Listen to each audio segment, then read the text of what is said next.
On today's Locked On Mavericks podcast, the Dallas Mavericks fall to the Sacramento Kings, and not in the way that I wanted to, but we got Matt George of Locked On Kings on here, so we're going to talk about probably anything but that game, because I know Matt doesn't want to talk about his team either, so we'll talk about some stuff coming up.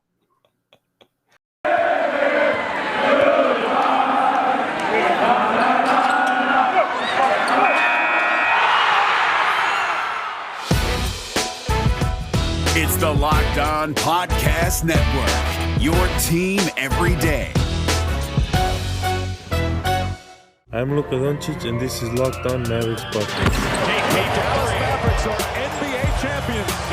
Bang! Bang! It's good! And the Mavericks have won the game! If you don't believe, you shouldn't be here.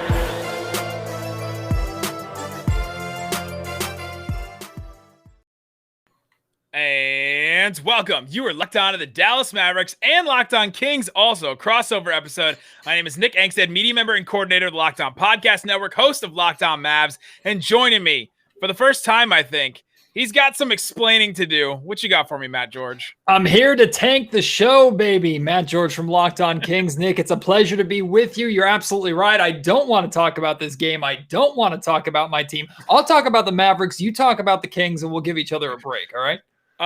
All right, but before we do that, I have, this episode is brought to you by Locker Room. Download the app and join us, me and Isaac Harris, on Thursdays to get out on the action. Locker Room, changing the way we talk sports. They also have an Android app in beta right now. So if you guys have been waiting to get on Android, go ahead and get that. Hurry up, by the way. Don't wait at all. Download it right now as you're listening to this or watching this, because they said that there's limited spots for it. I don't know how that works, but there's just a limited number. So anyway, we have to start with this because this is the first time you've come on this show, I think. And we like to make fun of you a lot. No. I couldn't tell. I definitely haven't listened. Because you created a song parody about the Kings. No, I didn't. And not needing Luka Doncic. That wasn't me. For the Raccoon Squad, for the Locked On Mavs listeners, explain yourself. And do you have any regrets or remorse? Regrets and remorse? I'm still right. I'm 100% right. The Kings don't need Luka Doncic. Come on. We got Marvin Bagley who plays 6 games every once in a while. No, I took... remember, after that 2018 draft, I naturally overreacted to the Kings getting off to a halfway decent start for the first time seemingly in my lifetime. And the Ringer put out their Hallelujah version, which was awesome. Really enjoyed it. But there was that line at the very, very beginning of it. The baffling Kings took Bagley over Luka. And at the time, Kings were playing well. Bagley was putting up halfway decent numbers coming off the bench. So, it's like, you know what? I'm going to have some fun and respond to this in my completely unartistic way. And I had fun recording it. It has not aged well at all. And that led to the recent song Double Down. So, my music career is going about as well as the Kings season. Hey, we understand. Mavs fans should understand if your team is bad. I mean, not as bad as the Kings have been for so long, but for a couple years there, it was looking bleak. It was just looking like Dennis Smith Jr., Wendell Carter Jr., or Dennis Smith Jr., Mo Bamba. That was going to be the future of the Mavericks. With couple years, boo! With an aging Dirk, and if you have to create content every day, I know. I did a Panda parody on Seth Curry. Yeah. I did a Yogi Ferrell. What was that? What was that song? You Ain't Got No Problem and No Problem With Me. Chance the Rapper. I did that one with Yogi Ferrell. So you got to get creative when your team is bad. And so anyway, Matt George is joining us. And so let's talk a little bit about this game. I want to at least break it down a little bit. Dallas Mavericks lose 106-113 to the Sacramento Kings. They were down to start this game 20-3. The Kings went off to this insane start. And the Mavericks have they were without Kristaps Porzingis. They were without Josh Richardson. They were without, JJ Redick. But the Kings were also without De'Aaron Fox. I mean, their best player by far. And the Mavericks keep getting out to these slow starts, and it's just getting more and more frustrating. Luka was asked about this after the game and said, I don't know how we get out to more energy. I don't know how we have more energy to start games. I don't know. It just has to change. And it does have to change. The Mavericks are a team that plays up and down to their competition. Our last YouTube video, if you're watching this on YouTube, the thumbnail says best win of the season, and this one's probably going to say worst win of the season, worst loss of the season, because it's just the way that this team works back and forth, going and flipping like this. What were you thinking when the Kings went out to a 20-3 lead at the beginning? Well, I will say first, maybe one reason why you make fun of me so much is because of the fact that we're in such the same boat in a lot of ways. Now, the Mavericks obviously have more success and more to celebrate than the Sacramento Kings do, but what you just described, slow starts, playing to the level of the competition, that hasn't just been a problem for the Sacramento Kings this season. That's been a Kings problem for 15 freaking years now. Regardless of who's on the roster, who's coaching, hell, who even owns the team. But this 20-3 start, it was enjoyable. It was fun. There wasn't a part of me that believed that the Kings were going to be able to sustain it and maintain it. So I was not surprised at all when the Mavericks were able to make a game of it in that second quarter, bring it to within, 7 at halftime, and then they even took a lead in the third quarter, and no one in Sacramento was surprised by that. Now, I was pretty pleased for the most part with how the Kings were able to respond to some of the pressure and some of the pushes that the Dallas Mavericks made, even though they made up that 17-point gap relatively quickly. I think you put out the tweet. It was an awesome tweet. If you take away the 20-3 start, the Dallas Mavericks have a 17-point lead, which is a good way to look at it for the rest of the game. Just this Kings team, they're so wishy-washy. They're so on and off, regardless of who's playing. They're so unpredictable that it's frustrating, it's annoying, and it's exhausting. I said on yesterday's Locked On Kings podcast, I'm almost bored by this team. And some would say, wait, because they're so spontaneous, because there's different versions of them that you don't know what you're going to get, isn't that exciting? Because you're going to have to tune in to see what version of the Kings you get? No, hell no. Absolutely not, when you have to watch this team and talk about this team on a daily basis. I want to know what this team is. And I honestly, this far into the season, I really couldn't tell you.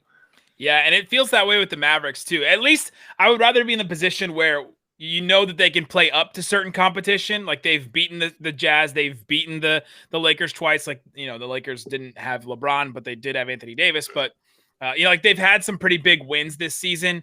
And they can play up to competition. So when you go into the playoffs, you're like, okay, well, at least we know that they can play up to that. But the consistency, and this is a thing that young teams do, right? Like the Kings are a really young team. All the players I think we saw tonight are pretty much all like at the beginning of their career. Almost, it seems like there's not a lot of vets. Like Harrison Barnes, probably the vet on that team at this point.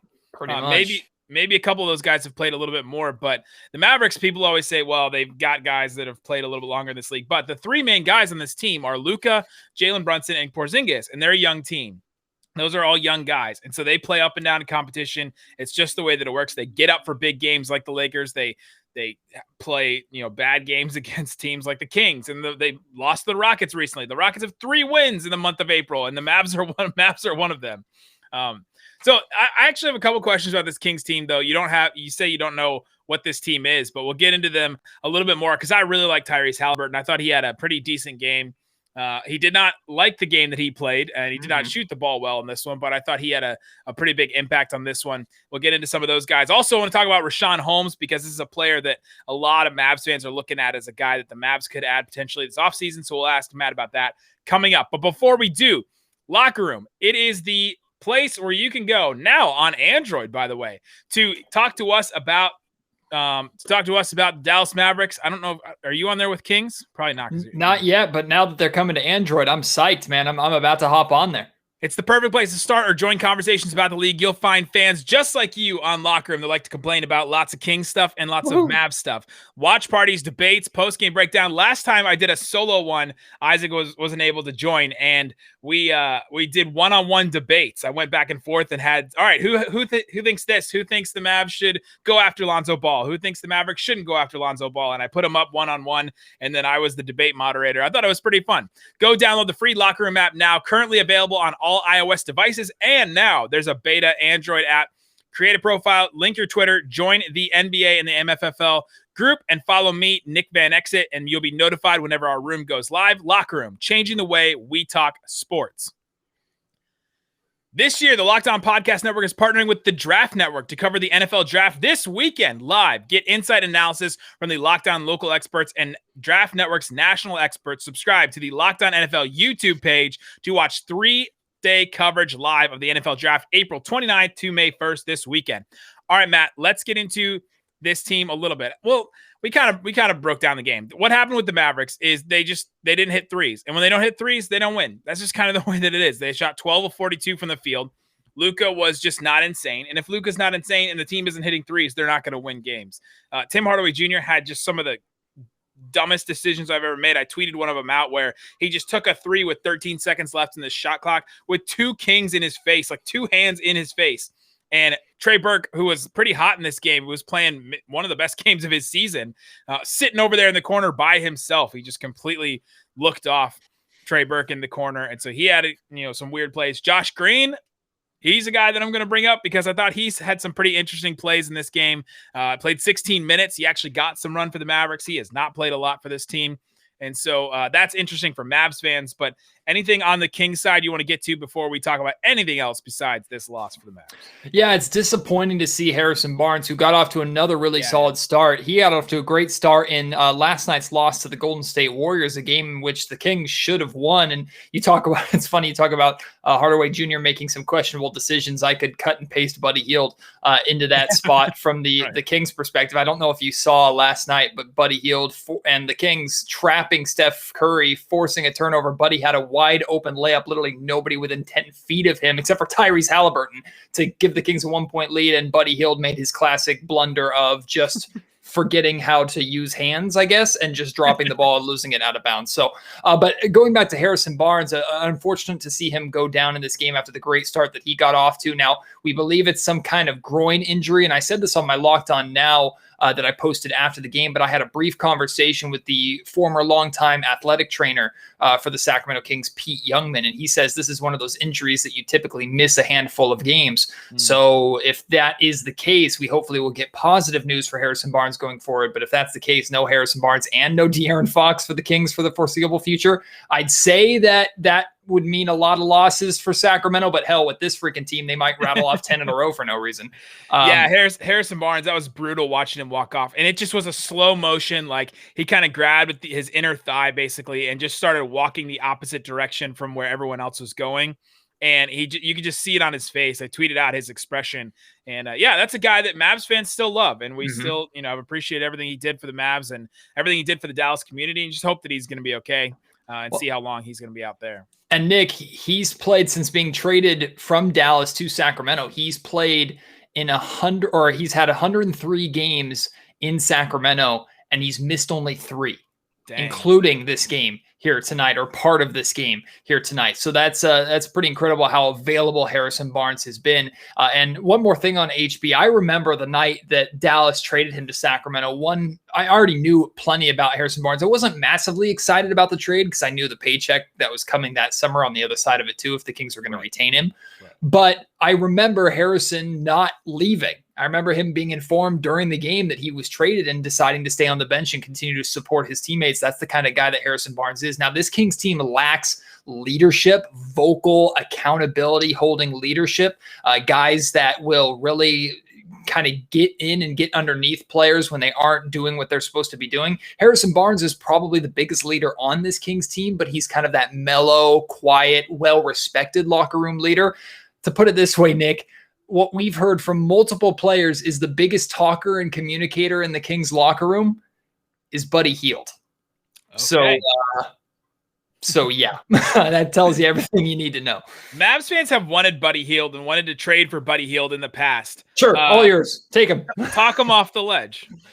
So here's the thing I want to talk you onto the ledge and see if I can get any kind of thing for value in return. Look, Buddy's really frustrating because I pick on him more than any other Sacramento King. And I said this in an interview that I had after last season with the Athletic Sam Vecini, and he almost laughed me off the phone, basically. I told him that I felt that Buddy Hield last season was exposed as a really elite shooter, but average to below average everywhere else. And Sam kind of laughed at me, and he used Buddy Hield's numbers and the modern NBA to kind of support his argument. And I got that. But watching Buddy on a nightly basis, you realize as great of a shooter as he is, he's just not great at anything else. Now, he's gotten better as a passer, and I appreciate the work that he's put in on defense and trying to communicate more. But in a year where he's trying to do that more, his shooting numbers are down. And then he just makes some low basketball IQ plays, bad blunders, bad mistakes from time to time. For the money that he's being paid, plus his own perception of his importance with this Sacramento Kings team, I'm personally frustrated. I think the Kings need to try and move on as best as they can, get off of that contract. But, I mean, hey, Dallas, you want him? Go ahead. Yeah, I don't think the Mavericks are interested in that. But he's shooting 39% from three on 10 attempts per game. But that is down a little bit from 43 his second year, 43 basically his third year, just about 40% the year before that. So yeah, a little bit down. The volume is up, but like you said, he's trying to work on these other things. And then yeah, defensively, he's just not good, right? So to me, it would just be another Tim Hardaway Jr. Well, statistically, he is the worst defensive starting shooting guard in the NBA. And it's not close. And the Kings, for much of the season, rolled out a starting lineup featuring both him and Marvin Bagley. And Marvin was the worst defensive, I think, the worst defensive power forward for a time in the NBA. So that speaks to why the Kings have had the historically worst defense in the history of the NBA, because they've had literally two of the worst defenders in the league in their starting lineup. There you go. So if any Mavs fans are still on the Buddy Hield train, Matt George would appreciate it. But yes, please. Let's talk about Rashaan Holmes then, because this is a guy Mavs fans have also been really into. Seems like a guy, for me at least, would be a really solid backup center, really good in the pick and roll, and the Mavericks thrive with guys that are really good at the pick and roll. Like Dwight Powell has literally made his living because the Mavs are so reliant on pick and roll, centers. Tell me about Rashaan Holmes. Is he going to be available this summer? There's been some talk about his contract and different things that have come up. The Kings would have to pay a certain amount and all that. Tell me about Rashaan Holmes. Yeah, I'm looking around my desk here to try and find something to fight you off with, because Rashaan is not going anywhere, I hope. I love Rashaan. He's the perfect fit for what the Sacramento Kings are trying to do. He's an incredibly hard worker. He's undersized for his position, yes, but he makes up for that with his hustle, with his energy. Honestly, the biggest gripe against Rashaan Holmes this season is the amount of foul trouble that he gets into, but he gets into that foul trouble because, quite honestly, he's trying to make the extra aggressive physical play because the Kings lack aggression everywhere else, and oftentimes he's trying to bail out a guard that got killed on the perimeter.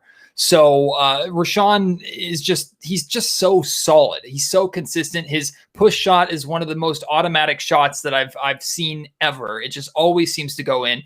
Last I checked, and it could have changed, I think he leads the league still in field goal percentage. He's just Mr. Reliable on a nightly basis. And with his journeyman status in the NBA, going from team to team, really coming into the NBA from Bowling Green and just trying to make a name for himself. He came to Sacramento, quickly replaced Dwayne Dedmon, who didn't work out at all, and cemented himself as a starter. And he's carried that through with his numbers going up almost across the board this season.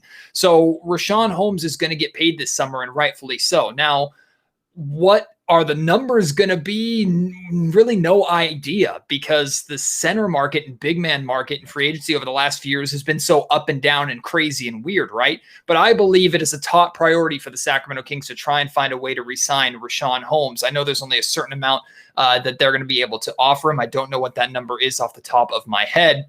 But if the Kings lose Rashaan Holmes for nothing, the year after they lost Bogdan Bogdanović for nothing, those are the two big free agency moments for Monty McNair in his first full calendar year as a general manager. That's not going to sit well at all. With the exception of finding a way to get Joel Embiid here in Sacramento, and I'm not saying Rashaan is Joel Embiid's level, but that's the only way you're improving over Rashaan in my mind. He's the right fit for what the Kings need. You see him as the starting center of the Kings going forward. Correct, I do. And I think if the Dallas Mavericks were to get him, first off, that would be amazing for them. Truly amazing for them. I think he'll be a great fit wherever he goes, but in Dallas, I think he could be exceptional there. And I honestly would think that he would make a push for the starting center position pretty quickly. I think there would be an argument for him starting at that center spot in Dallas. But if you have him coming in off your bench, man, what an asset to have. Well, how is he defending out in space? Because the Mavericks play Kristaps Porzingis. He is not good at that, and they play Maxi Kleber at that other big man spot because he's able to go out and defend in space, and he's able to stretch the floor and that kind of stuff. How's he like as a rim protector and then also defending out in space? He's gotten better as a rim protector this year, blocking shots. His blocks are up. Like I said, he does get in foul trouble, maybe leaving his feet or going for the block when he should just stick both hands up. But I would say his defense has significantly improved over the last couple of years. Perimeter-wise, he still lacks in lateral quickness, but he can stay in front of, I would say, the majority of maybe small forwards, maybe even shooting guards. Point guards will beat him off the dribble, but that's to be expected with a big man. I don't think, let's put it this way, I don't think it's going to be so significant of a hindrance to really be noticeable because he makes up for it in so many other ways on both ends of the floor. Love to hear that. So yeah, so we talked you off one King and Buddy Hield, and now we're no, I'm talking you into Buddy Hield, and I'm telling you to leave Rashaan Holmes alone. Coming up, let's get into some all NBA stuff and just some general NBA stuff. We've done some surveys over the last couple of weeks with the Locked On NBA hosts. We're going to break some of those down. Who's going to win the title? Who's going to win MVP? Who's coming in second? Luka did not come in top 5 in our MVP voting recently, so we'll talk about that, get into that a little bit with Matt George, Locked On Kings, coming up. But before we do, let's talk about rockauto.com. There's so many different reasons to fix a car. I have a car just sitting out in my driveway I need to fix. I know there are parts available for it at rockauto.com. I could just go to it, rockauto.com, and find. Let's see, I have a Kia. I have a 2009. I have a, what is it? What kind of car is it? I just go right to the parts that are available for my car. Spectra, boom, all the stuff available for my car right now. Accessories, belt drive, body and lamp assembly, brake and wheel hub, cooling system, drivetrain, electrical, whole bunch of electrical stuff, engine stuff, exhaust stuff, fuel and air, heat and air conditioning, all kinds of stuff. I can just say window washer, like windshield wipers and washer fluid, all that kind of stuff, specifically made for my car. So you can go to rockauto.com and tell them that Locked On sent you when you get there. rockauto.com is the one-stop shop for everything you need for your car. Amazing selection, reliably low prices, all the parts your car will ever need. rockauto.com. Also want to tell you about betonline.ag. BetOnline is your place to put down some money on sports. The fastest and easiest way to bet on some sports action. Baseball is in full swing, and you can track all the action at BetOnline. This week has tons of sports action on the go as the NFL draft is on. The Kentucky Derby is back, and the first leg of the Triple Crown begins this weekend. Get all the latest news, odds, and info for all your sporting needs, including MLB, NBA, NHL, and UFC and MMA. You can get a lot of action, put a lot of action down on that, but they have NFL draft stuff if you're into that and all that kind of stuff. Don't sit on the sidelines anymore. This is your chance to get into the game as the team preps for their runs for the playoffs. Head to the website and use your mobile device to sign up today and receive your 50% welcome bonus with your first deposit. BetOnline, your online sportsbook experts. Use the promo code LOCKEDON. Want to tell you about our friends Locked On Today. Host Peter Bukowski hosts an incredible show just every day with all the voices from across the network. It's all the sports news you need in under 20 minutes. The Phoenix Suns will be highly featured today. Brendan Clean, the great host of Locked On Suns, is going to be on there. So go check it out, subscribe, and follow wherever you get your podcast. Locked On Today. All right, Matt George. So we talked about our teams enough. We're annoyed with them at this point in the season. Just a bit. You more than me. But a couple of surveys we've done over the last couple of weeks with Locked On. And the first one I'm going to get to is who's going to win the title. We had a bunch of our hosts vote. I think 24, 25 of our hosts voted. And the Nets, 12 first-place votes. Ugh. The Lakers, 8 first-place votes. Ugh. And the Clippers, 5 first-place votes. Where did you vote, and where do you see that vote coming out to be? I don't remember which one of those 3 terrible teams that I decided to vote for, but I think I picked the Lakers just because they're the defending champs and LeBron James, Anthony Davis. You can't beat them until you beat them, and I assume they're going to be healthy and ready to go by the playoffs. So I think yes, I remember I did cast my vote for the LA Lakers, but man, I hope we don't get that LA versus Brooklyn or LA versus New York scenario. It's just something that, you don't want to see a fully healthy Brooklyn versus a fully healthy Lakers. Absolutely not, because to me it just enables the big market buyout just advantage that jealously Sacramento doesn't have. And then I look at the season that like the Utah Jazz are having. I look at the season that the Phoenix Suns are having in the West. And either of those two teams is I immediately more desirable for me. I want to root for them. I want to see them make it, especially the Utah Jazz, who built their core essentially through the draft. So I root for those teams a hell of a lot more than I root for what the Brooklyn Nets have done. I think the NBA needs to look at what the Brooklyn Nets have done with the buyout market. Now, they haven't blown anybody away too much with the buyout market, like getting Blake Griffin. Okay. We know he's not the Blake Griffin of a number of years ago, but getting James Harden to basically force his way out of Houston and to Brooklyn, I just don't like that major market advantage. I don't think it's fair. And I don't want to see that team face my dreaded enemy in the Los Angeles Lakers, who they've already won it, but at least they did it by, well, I can't really even say that too, because they kind of forced an Anthony Davis trade. So they got a pretty good deal back for it. I mean, it wasn't like they got more than the James Harden trade. Absolutely. All the picks that the Rockets got in that, and they got an all-star Brandon Ingram and Lonzo Ball. So at least they got that. But I totally get what you're saying with this whole, thing, because it's literally those three teams are the ones that have benefited from this, coastal, I don't know, we want to go down the whole path, like coastal elitist, like the big markets, like benefiting from these stars moving and wanting to play together. And it's those three teams that have literally benefited from that. And so, yeah, I mean, there's nobody else outside of that group, though, that stands out. I mean, the Sixers is probably the closest out of those. Do you think they can hang with the Nets? But there's nobody really in the West, like the Suns and Jazz. I can't be convinced the Suns and Jazz are going to be in the finals. I don't know why. There's just some kind of block there in my mind that just doesn't let them go to the finals in my brain. No, I think it's fair, and I actually kind of have that block for the LA Clippers for some reason, which I'm trying to get over. They're cursed forever. Like, right. If last season didn't show you, they had their best team of their entire existence, and they just completely blew a 3-1 lead, and almost they would have blown it to the Mavs too. We've talked about this so many times, but if Kristaps Porzingis would have been healthy, I think they would have lost that first round series. Yeah, but I'm with you. I understand the hesitation to think that the Jazz and Suns are going to make it. Look, they've been amazing during the regular season, but we know the regular season is very different from the postseason. And as fun as the Suns were at the bubble and as important of an addition as Chris Paul has been for Phoenix, we know Paul has struggled to make it all the way through to an NBA Finals appearance in the past, and he's only getting older type thing. So I'm rooting for both those teams. I'm with you, though. I understand. I'm rooting hard for Philadelphia and Boston as well to overtake the juggernaut that is the Brooklyn Nets. I don't know why I don't put the Milwaukee Bucks in that conversation. I just don't have that much faith in that team. I really don't want to see the Nets make it. Honestly, I'd be happier with the Lakers making it than the Nets make it, because I just don't want to see what they've done this season rewarded in that way. I wouldn't be surprised, but I just don't want to see it. So let's say this is the way that it works out.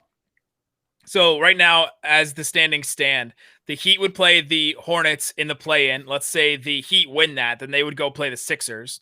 And then if the Hornets beat either of the Wizards or the Pacers, like any of those three teams goes and plays the Nets in the first round, like that's just a buzzsaw right there. That's a sweep. Yeah, that's a sweep. And then the Nets' next opponent would be either the Knicks or the Hawks.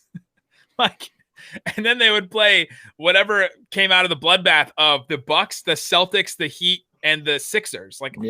This team may have like a really easy path to the finals if that's the way it stands. Now, the Nets could totally fall out of that first spot, and if they did, then it would have a really tough route. On the other side of the bracket, though, you look at the Lakers. They may have to play like a Denver team that has a broken, like Jamal Murray, that's not going to play. Then they would play Utah probably. Donovan Mitchell either is going to be not 100% or not playing. And then they would play whoever comes out of the, Dallas, Clippers, Suns, and then either Portland, Memphis, or whoever comes out of the play-in the 7th seed. So the Lakers' path and the Nets' paths might be really, really easy for them going into. So I think that's what we're going to see in the finals. Yeah, it would make sense to see those two come out of it. I would not be surprised at all. Again, I'm not rooting for it. I would absolutely hate it because I think I would be forced to root for the Lakers in that scenario because I'm sure I'm going to watch. And that's one of the things that I hate the most about it is you're going to watch, and the TV ratings, just because of the markets and because of the talent on both teams, are going to be great. So it's going to be good for the NBA, but it's not good for the NBA, at least from a competitive standpoint, in my opinion. But looking at the Western Conference, I think we're in for some really fun playoff matchups. I think we're going to be in for some surprising deep series versus on the Eastern Conference. I can see a few more sweeps or a few more 5-game. I mean, that first series. series right now would be Bucks and Celtics in the East. Like that one's pretty good, and even like Heat Sixers, that one could be really, really interesting too. Mm-hmm. I think I give the East a lot more credit with the depth to their teams, but I also think that there's significance with teams that are in the playoffs for the first time. Like, for example, the Atlanta Hawks. We don't know what kind of team they are, what they're going to be. They're inconsistent. Is Trae Young going to be available? I love Bogdanovich, and he's on an absolute heater right now. And now everybody's saying, oh, look, the Kings let Bogey walk, as if the Hawks weren't looking to trade Bogdanovich just a few weeks ago at the trade deadline when things weren't going well. So this team is inconsistent. I have high hopes for them, but I don't know what they can do. The New York Knicks are 4th. I think that's great for the NBA, but they have little to no playoff experience. And as good as Tom Thibodeau is and has that team playing, I don't have much faith in their ability to make any kind of deep run. So they're so reliant on Randall as that like one guy to just make sense. Like you saw that in that Phoenix Suns Knicks game the other night, last night, actually Monday night. And they just are so reliant on Randall to just do everything. Like he honestly, people compare, well, he would if he replaced Porzingis, what would he be for the Mavs? Like his offensive role is more like Luka's than it is like Porzingis. You just want to compare it to Mavs. Like he handles the ball a lot. He distributes a lot. He averages a bunch of assists. He takes a bunch of threes, and all his threes are like step back, like weird stuff. Like, I can't believe that he's a better 3-point shooter than Porzingis at this point in his career.